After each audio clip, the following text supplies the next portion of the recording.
Thank you everybody for coming today. Today is Friday, February 5th. You are at the Greater Tampa Realtors Government Affairs Committee meeting. This is our February meeting. We thank you all very much for coming. If this is your first time to a Government Affairs Committee meeting, welcome. We appreciate you coming. The role of the Government Affairs Committee for Greater Tampa Realtors is for the Realtor Association to maintain a liaison between our members and our members' clients as to what's going on in the greater community from a legislative standpoint. So we invite you to come to more of these to get more involved with what's going on with the local community.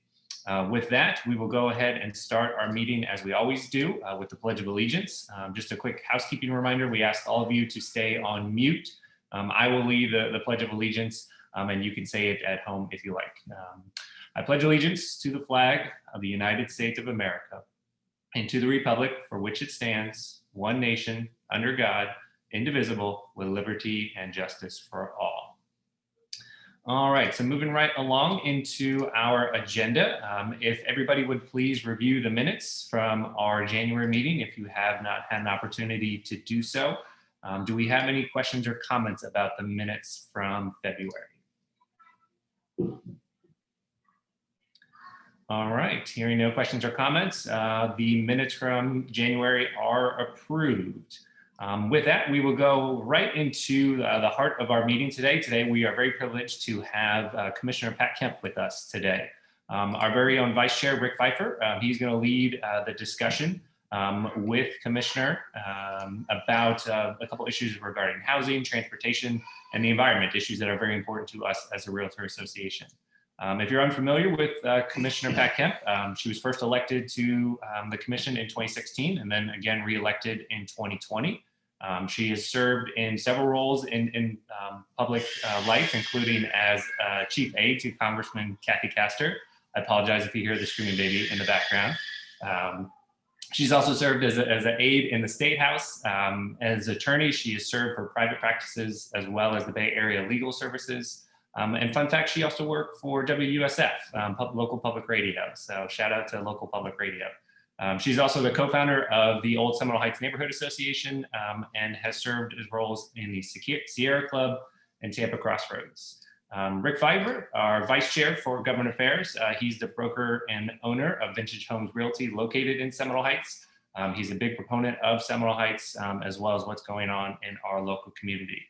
So with that, I will turn it over to Rick, if you would lead the discussion. And Commissioner Kemp, thank you very much for joining us.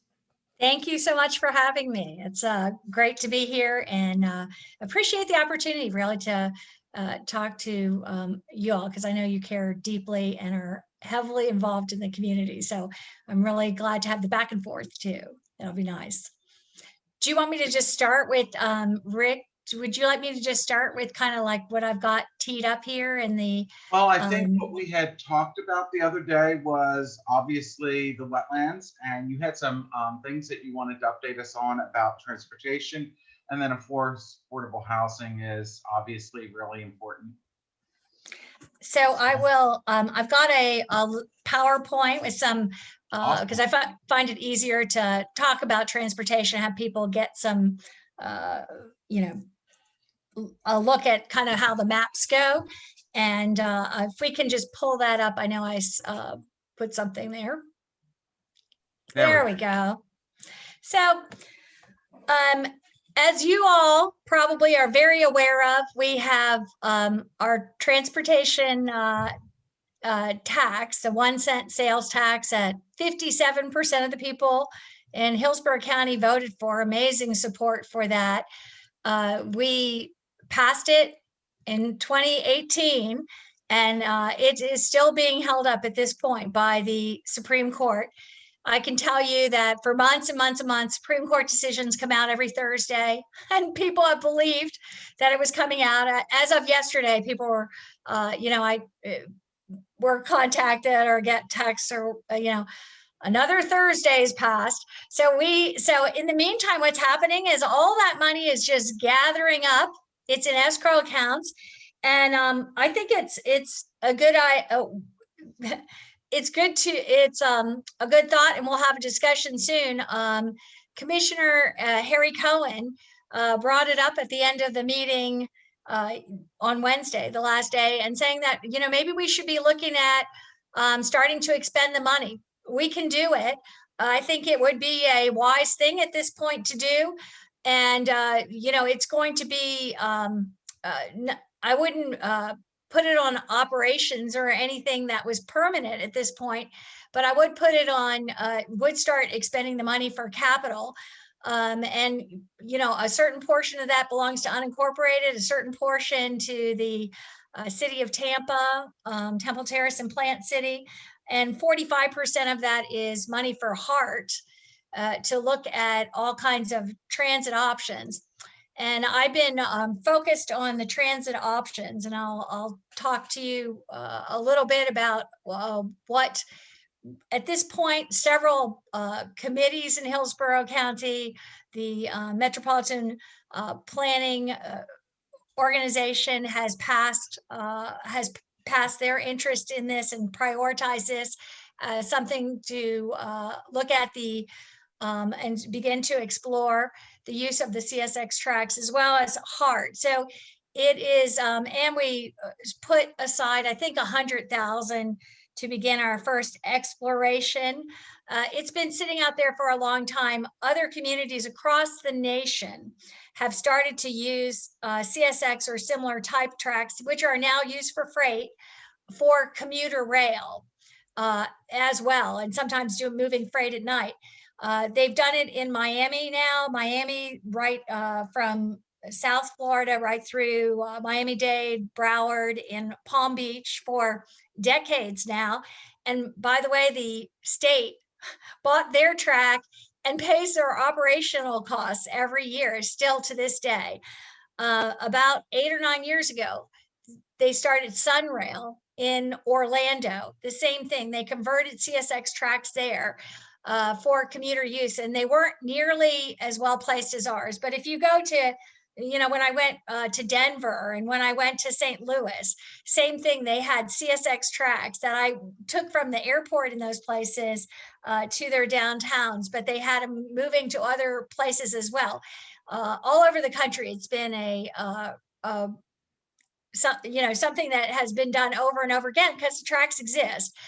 We barely use our tracks in this area, and yet we have some of the best tracks in the state of Florida. They're actually, I didn't show the smaller lines and connections, but these are, they're so well placed here, and it's really not risen much to the point of discussion here, and it's always been a bit of a mystery. In the 1990s, Ed Taranchik actually ran a commuter train on these tracks for about a month, and some people still remember and had taken that train, but pretty much the conversation went dormant for a long time. And I've been talking about this now for about a decade. CSX is interested in either selling the tracks outright or making some other arrangement. They used to say we had to buy a whole long set of tracks. Now they're talking about parts of the tracks, but that would all have to be considered and worked out. But that was all done in Orlando, and they did it except for kind of working out an agreement with the state, which we could now use as a model. They did it in the whole planning and design and everything phase in about 5 years. And again, the entire system in Orlando, Sunrail, which I don't think will have this opportunity, but it was all paid for by DOT, as well as 7 years of the operational costs. And that's still going on right now. So let me just, if you look at this map, you can see USF. Eternally, you may know that the big issue has been about getting our transit system to work, to go from USF to downtown. As you can see, that's what these tracks do. They go right from USF. If you stand at 30th and Fowler, you can stand on the tracks and look across at the southwest corner of campus. And I've done it many times, and I brought reporters and TV stations up to do that. As well, there's right-of-way that goes across Fowler Avenue straight to 56. Street. You can kind of, there's a parking lot built on it, but that's fine, at the Science Museum there. But there's more right of way to bring right into Temple Terrace. So it goes, the right of way, if we added to it and went across, it runs across Fowler Avenue. And right there at Nebraska, it takes this turn south. And then as it goes down, it kind of goes through at Hillsborough Avenue. You can go over and see it at about 26th Street, right by, many of you know the, I think it's Yummy's, the Chinese, Yummy House. I'm sorry? Yummy House. Yeah, Yummy House, the Chinese restaurant over there. And you can see where the tracks are running by right through there.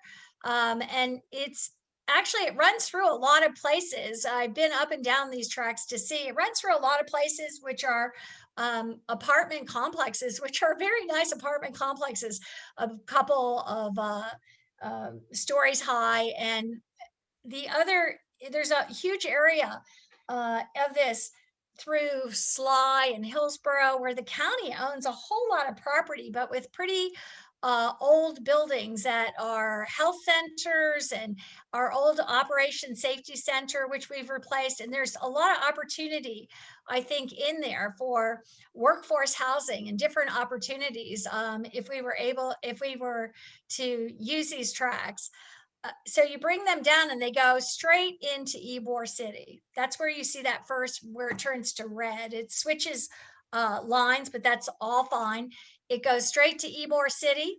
And if you bring it across there, and many of you know, you kind of see it in through downtown and right next to the art museum. And it goes down across, and as many of you know, it kind of goes all through South Tampa there and ends right outside of MacDill Air Force Base. And I was kind of amazed recently when, I've talked to people, I've been talking for years, and I had people say, what? What do we do to get to USF? And I said, would the tracks run to USF? I had somebody who was a very big involved person, and they said, Pat, don't you understand? We need something that goes from USF to MacDill. And I said, you've got it. These tracks run there. And the other interesting thing about these tracks, I'll just, we can look up here. Many of you have seen too, where they kind of go right there when they're starting to go east-west. That's Bush Boulevard. You've seen them run along Bush Boulevard. And you see the purple leg that goes down into there? That's used every day to today. And at the end of that purple track is the airport. That it's used for cargo and freight. It's used every day at this point, but you could always bring it down. You could always build additional tracks and bring it down to another place in the airport. But there's never been, for whatever reason here, a plan to connect any kind of, especially this rail, to the airport. I really don't understand why we wouldn't do that. It would be, again, it makes total sense. As you move the tracks across, they go into West Shore, not West Shore. I'm sorry. West Chase, I know, I'm sorry. We had a 4-hour meeting last night till 10:30 at night. So my brain is not always with me here this morning. West Chase, thank you. They go into Odessa, which I found out right because of Nielsen. They have 12,000 people living there and 40,000 people commuting every day there. And they have no, it's never been a focus of any of our transportation plans between our counties or in our region. It goes across, and as you can see there, it goes into, I'm sorry, I meant Oldsmar, not Odessa, excuse me. It goes into Oldsmar, Safety Harbor, and it runs straight to Clearwater. Again, I've heard all kinds from Clearwater. Well, we need something that goes from Clearwater to the airport. Well, we've got it right there. That's it. And you will not believe this, but as it goes down from Clearwater into St. Petersburg, it goes through the most job-rich place, almost in the southeast, as it goes right through there. And as it goes into St. Petersburg, this is just amazing to me, but you can walk around. You won't ever believe where it ends. you can walk around the Tampa Bay Rays Stadium and you can see the tracks, and they look pretty good shape actually, but they're in the grass surrounding the stadium. That's where they end. Part of them have been covered in cement.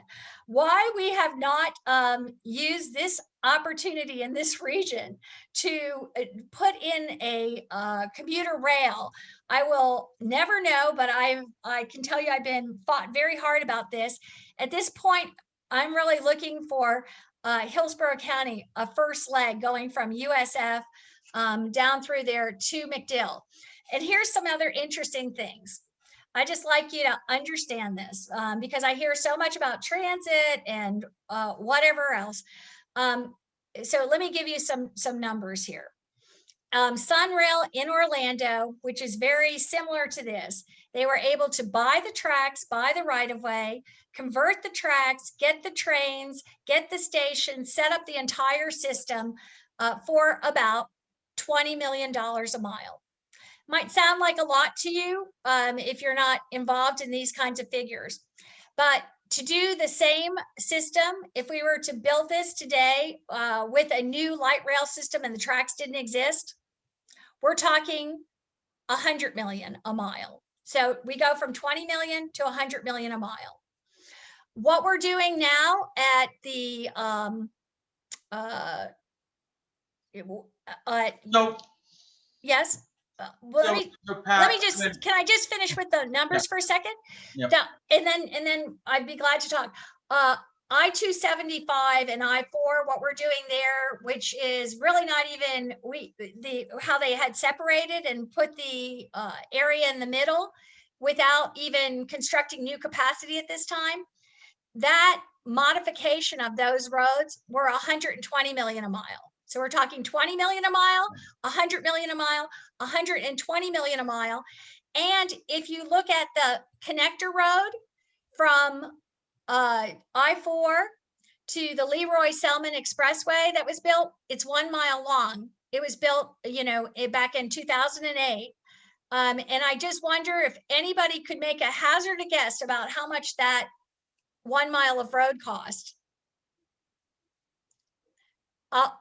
$600 million. $600 million for that 1 mile of road. And I'll tell you too, the airport system that they have, that connects 1.25 miles from the airport to the rental car lot. That, much has been said about, I think they call it the Skyway, a people mover type of thing. That is costing $300 million a mile. So I just want to kind of give you some perspective on what we're looking at when we look. So again, $20 million a mile is what they paid for Sunrail for everything in Orlando. And it is an amazing gift that we have this infrastructure in place. It is you cannot get corridor like this. It's like golden just for having the corridor. To have a congestion proof transit option is amazing. And to have it right here laid out in this way may not be the way we would build it if it were new, but it's pretty close. And the most transit dense user area in the entire region, bar none, by a long shot, is going from downtown to USF. So, and it goes through the most transit dense area we have. But Rick, I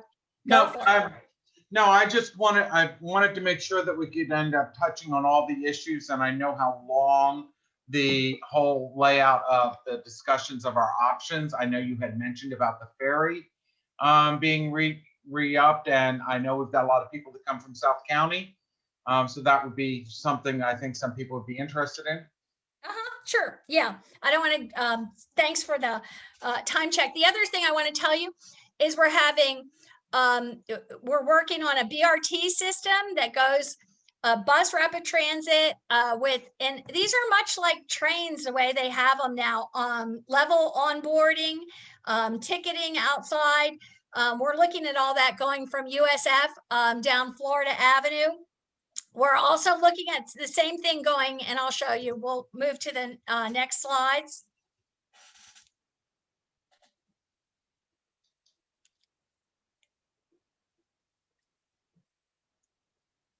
If we could move to the next slide. And that's just a close up of some of the tracks in downtown and how they work. Next slide.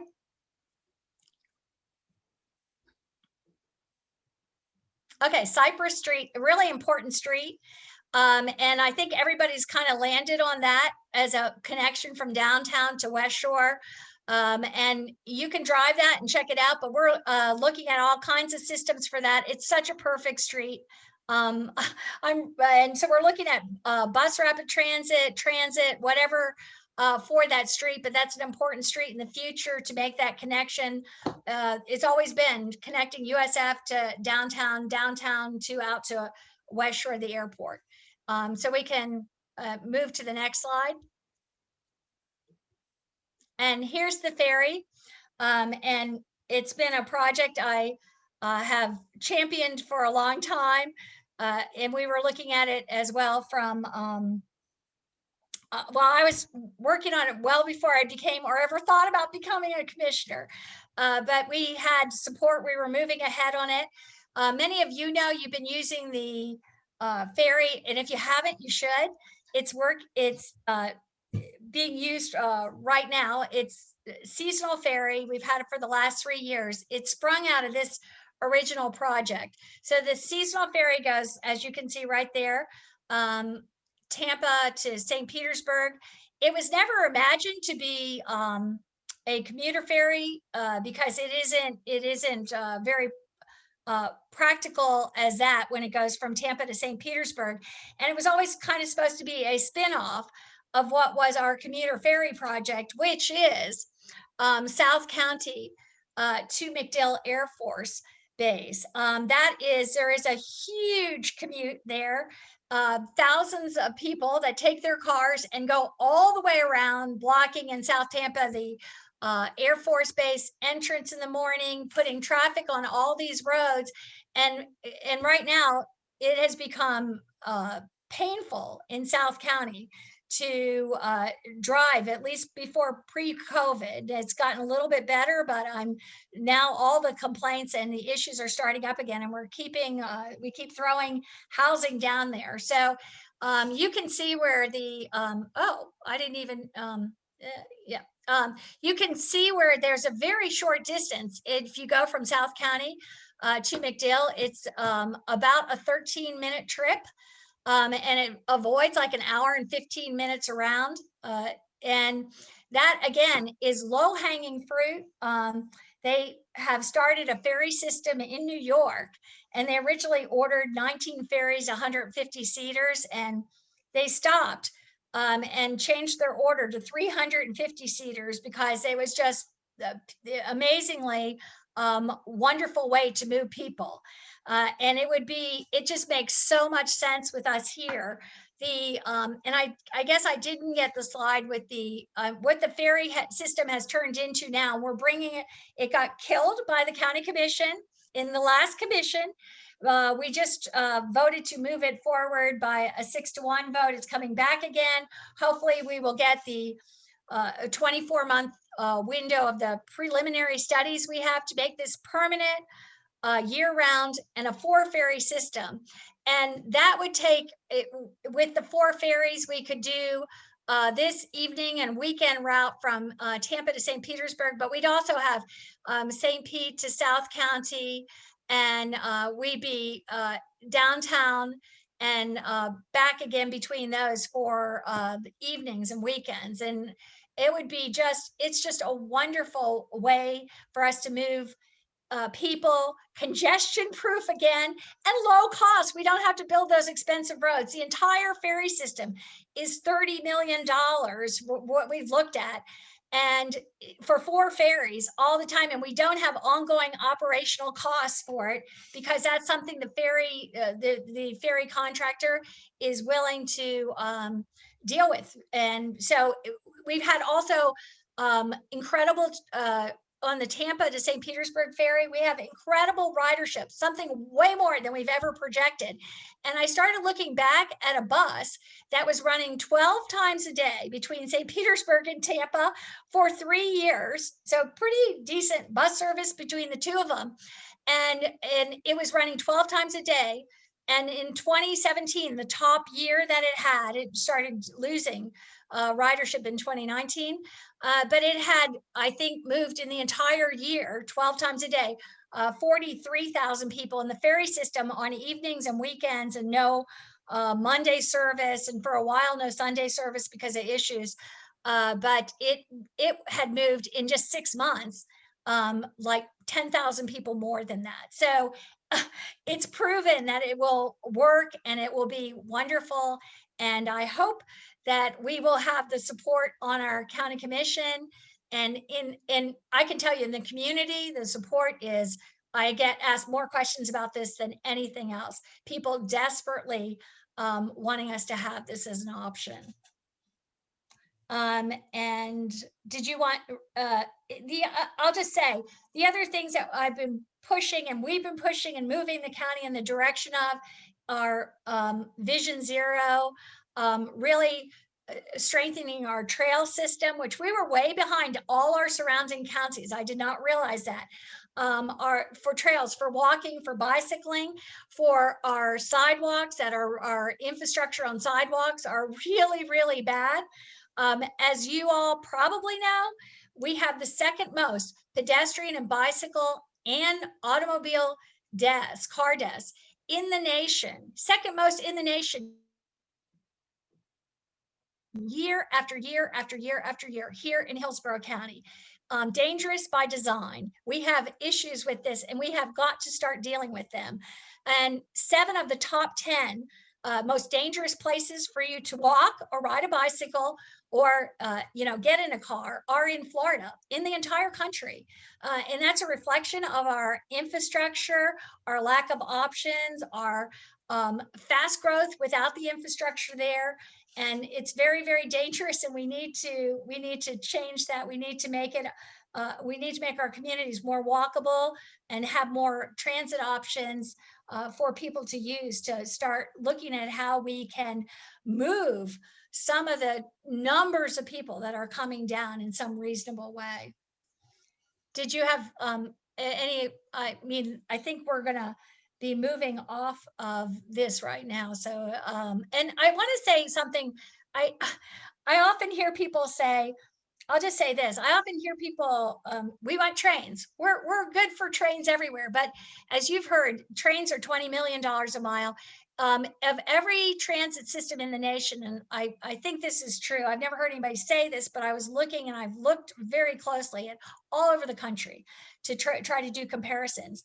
We're there's only true transit systems in the nation that rely on trains or subways as the more than the 50% part of their transit system. And that's New York and DC. Otherwise, the bus is the workhorse of the transit system, and more transit systems are moving to kind of the BRT model with an exclusive lane for buses, with regular frequent service, with level boarding, with ticketing outside to move the buses, to make it a premium experience. So I want to do it, and they're making buses better, and I hope we go to all electric buses. And I just want to say that we need to be looking and understanding that the bus system is something that we need to look at as a really strong and good option, and through all kinds of communities to serve them and do the best by transit. So I can move on. I think the next part of it is the looking at the urban service area, but I can. Well, is that the next slide? I think for time, we want to leave time for both the affordable housing and wetlands. So, and that was what you were putting under the environmental. So can we talk a little bit about the environmental stuff, and especially what you're proposing for wetlands? Sure. Oh, the wetlands density, you want a little, some I have a slide for that. So I'll just move to the slide for a second. So the wetlands density credit. I started looking at the wetlands density credit that we had in Hillsborough County. And I started looking, as I tend to do, all over Florida, everywhere else. And I noticed that almost I cannot, and I asked the Planning Commission to do the same. And they really couldn't even find examples of other places. They were really at a loss to find examples of other places that have such a thing as the wetland density credit. There we have our urban area and our rural area. And that was one of the other maps that I had up there. And there's a line that goes through Hillsborough County. It was created in the 90s. And the idea has been to start to densify and allow the development and drive development, smart growth for infill, and to put it in places where we have infrastructure in place. Even in the places in the urban area, as you all probably have experienced and know, we have a infrastructure crisis, and we've had it for like 20 years. And part of that has been tied to the fact that we've refused to put impact fees in place for decades now. I've pretty much driven that too. So that we have, it's been shocking. Like we've been 30 years behind, and I'm talking 30 years behind Manatee, Polk, and Pasco counties, 30 years behind Collier and Lee, Osceola, Orange. I mean, we have been such a crisis outliers that for 30 years, we haven't collected what we should have to help to pay for new infrastructure. And we've just kind of ignored it. And we are crashing at this point for our lack of what we haven't done. So it's we've started to work on upping that, but we have our sins of the past that I don't know how we're going to dig out of the hole. I estimated between water and wastewater, roads, fire, and schools, that we probably lost $1 billion in the last decade that we should have been collecting if we were equal to Pasco or Polk or Manatee, that we haven't been. And so we're starting to do that now. But we have, in Hillsborough County, we've got a way of giving away the shop so that we can't seem to get to putting down our, using our land well, promoting smart growth, doing infill, and putting it where there's infrastructure in place inside what is a very huge urban service area. But one of the things we have over the entire county is this wetland density credit. And I've proposed, I've got there to stop doing the wetland density credit in the rural area of Hillsborough County. And what the wetland density credit does is if you own a property, and let's say you have 100 acres, and this would be in the urban area, and you can build 4 units to an acre. And it stays in the urban area right now. There's not any move to do anything about the wetland density credit in the urban area. But let's say you get 4 houses to an acre, so that on the 100 acres, you would be entitled to 400 houses. But if 25% or less is wetlands, you get to treat that as if it's land. So you don't treat it as if it's wetlands, you treat it as if it's land, and you get the 400 houses, but you can move the 76 houses that you would have in the wetland area. If you had like 24% wetlands, that you have 76 houses, so you can move them onto with the 400 houses. So you would then have 476 houses on your 74 acres. So you have much more dense housing right next to the wetlands. And the wetlands, we need to champion and protect our wetlands. They've been disappearing. They have unique biological characteristics. They filter our water. They take our stormwater. They have lowered our insurance rates in Hillsborough County. and by our assessments that are done, they've lowered our insurance rates because we have significant wetlands to hold our stormwater in our storms and in our summer rains. And as you all know, and I know, we have also are experiencing more and more, and will continue to experience very difficult situations in terms of our stormwater management and our drainage system and our pipes here. The wetlands are extremely important to us, but right now, if it's under 24%, 25%, they treat it as if it's land, and you get to take that density and throw it on nearby land, which, you know, stresses and strains the wetlands and creates an area that you should be extra sensitive to and have boundaries around, and whatever you're allowing for more development right there. If you have more than 25%, let's say 50%, you have 100 acres, 4 to an acre, and 50% is wetlands, you get a credit that allows you for 0.125. This is just a complex formula that they have. And again, I can't seem to find it anywhere else around, and the Planning Commission couldn't find it anywhere else around for me. So you would, those same 200 acres or 100 acres that you have 4 per acre, you could put 200 houses on. Instead, you could put 250 houses on because of a formula that allows the 50% of the wetlands to be counted in for increased density. So in other words, you monetize the wetlands in a way that it just doesn't make sense. And I had been looking at this for a long time.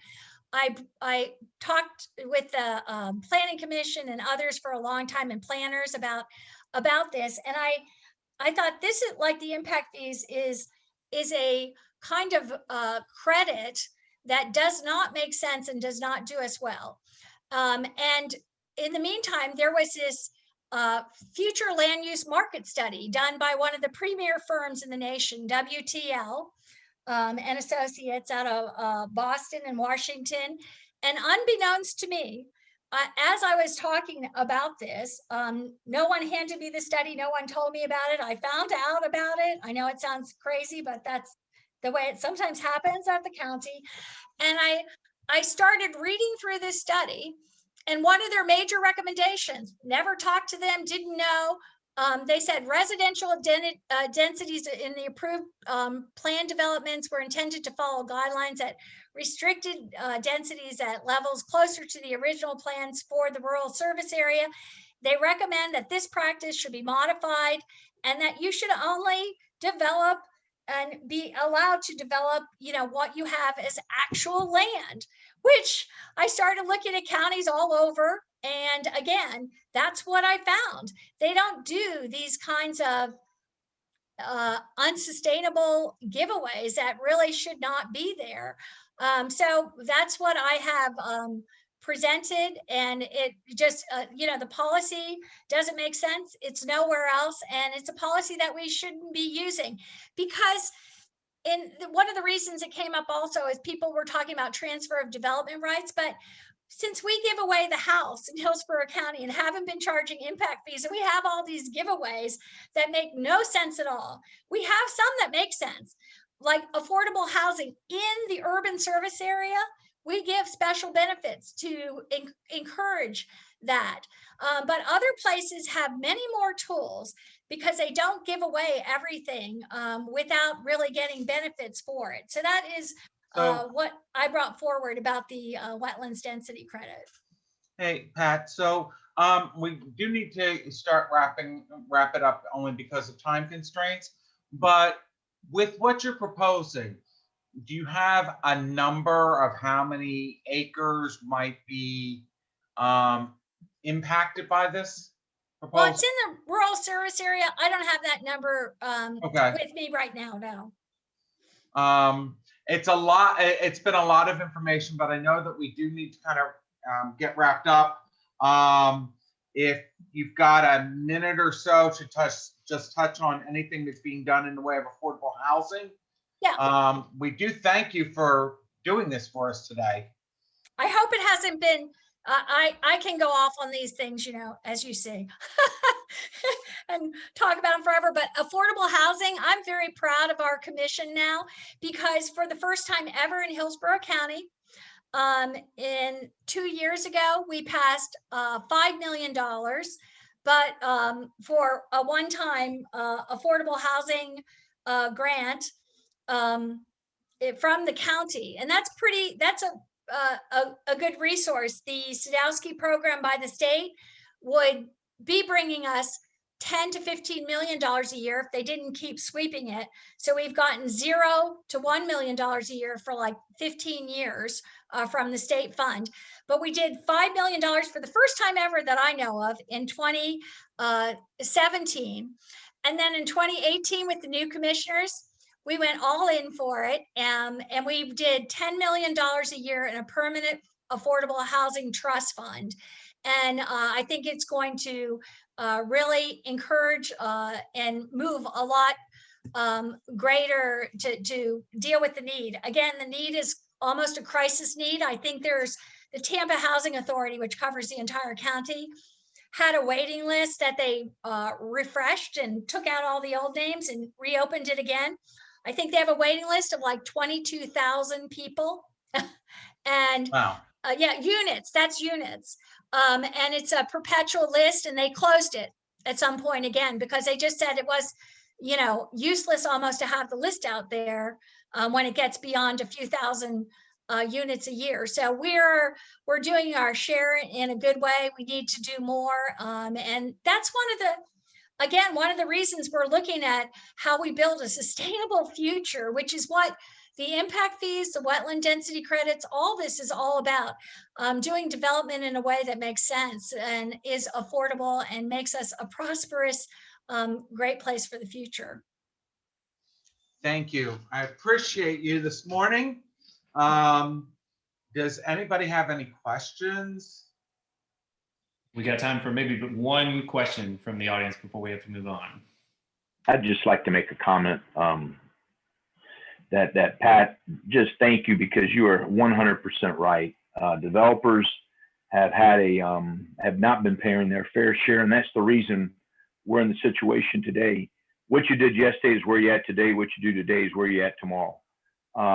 So I just want to tell you, thank you for being such a great public servant. And regarding the environment, if we don't protect the environment, we will never sustain and have a quality of life for our kids.